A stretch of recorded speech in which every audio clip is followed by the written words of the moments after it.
156. A Chinese Solomon in our district. There lived two men, named Hu Sheng and Fang Engen, between whom there existed an old feud.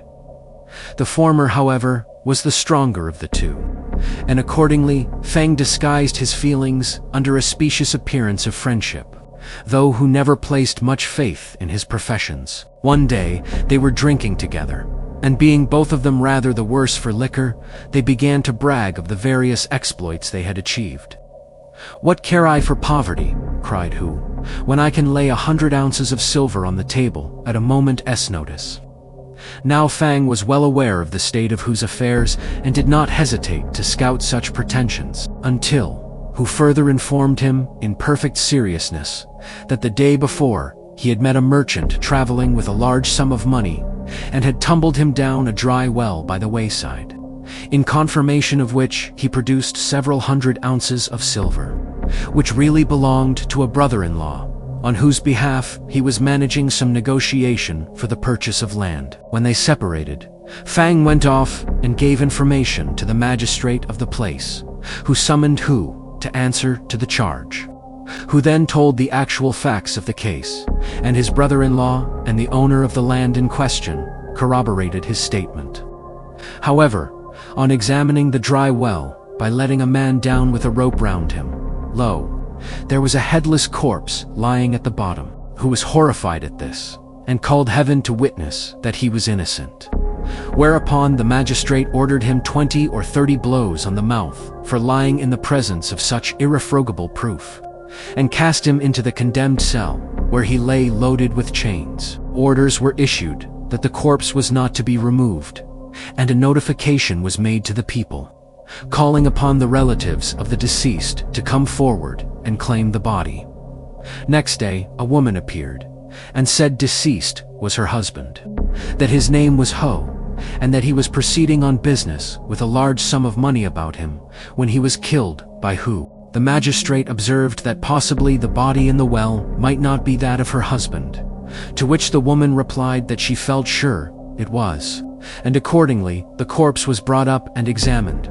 When the woman's story was found to be correct, she herself did not go near the body, but stood at a little distance, making the most doleful lamentations, until at length the magistrate said, "We have got the murderer, but the body is not complete. You go home and wait until the head has been discovered, when life shall be given for life." He then summoned Hu before him, and told him to produce the head by the next day under penalty of severe torture. But Hu only wandered about with the guard sent in charge of him, crying and lamenting his fate, but finding nothing. The instruments of torture were then produced, and preparations were made as if for torturing Hu. However, they were not applied, and finally the magistrate sent him back to prison, saying, "I suppose that in your hurry you didn't notice where you dropped the head." The woman was then brought before him again, and on learning that her relatives consisted only of one uncle, the magistrate remarked, "A young woman like you, left alone in the world, will hardly be able to earn a livelihood." Here she burst into tears and implored the magistrate's pity.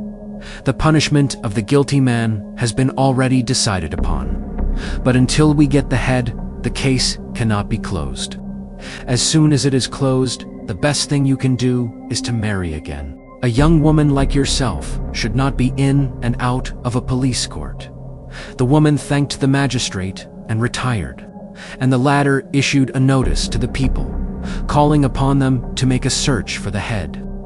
On the following day, a man named Wang, a fellow villager of the deceased, reported that he had found the missing head, and his report proving to be true, he was rewarded with 1,000 cash. The magistrate now summoned the woman's uncle above mentioned and told him that the case was complete, but that, as it involved such an important matter as the life of a human being, there would necessarily be some delay in closing it for good and all. Meanwhile, added the magistrate, "Your niece is a young woman and has no children.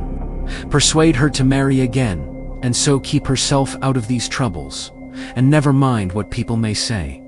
The uncle at first refused to do this, upon which the magistrate was obliged to threaten him, until he was ultimately forced to consent. At this, the woman appeared before the magistrate to thank him for what he had done, whereupon the latter gave out that any person who was willing to take the woman to wife was to present himself at his yamen.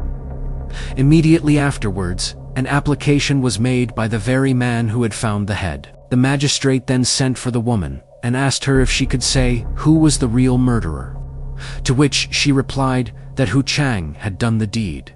"No," cried the magistrate, "it was not he, it was you and this man here." Here both began loudly to protest their innocence. "I have long known this, but fearing to leave the smallest loophole for escape, I have tarried thus long in elucidating the circumstances.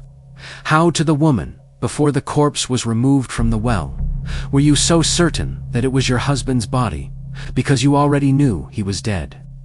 And does a trader who has several hundred ounces of silver about him dress as shabbily as your husband was dressed? And you, to the man, how did you manage to find the head so readily? Because you were in a hurry to marry the woman." The two culprits stood there as pale as death, unable to utter a word in their defense, and on the application of torture, both confessed the crime. For this man, the woman's paramour, had killed her husband, curiously enough, about the time of Hu Chang's braggart joke, who was accordingly released, but Fang suffered the penalty of a false accuser. He was severely bambooed and banished for 3 years. The case was thus brought to a close without the wrongful punishment of a single person. Thanks for watching. Please like the video and subscribe to the channel for more excellent content.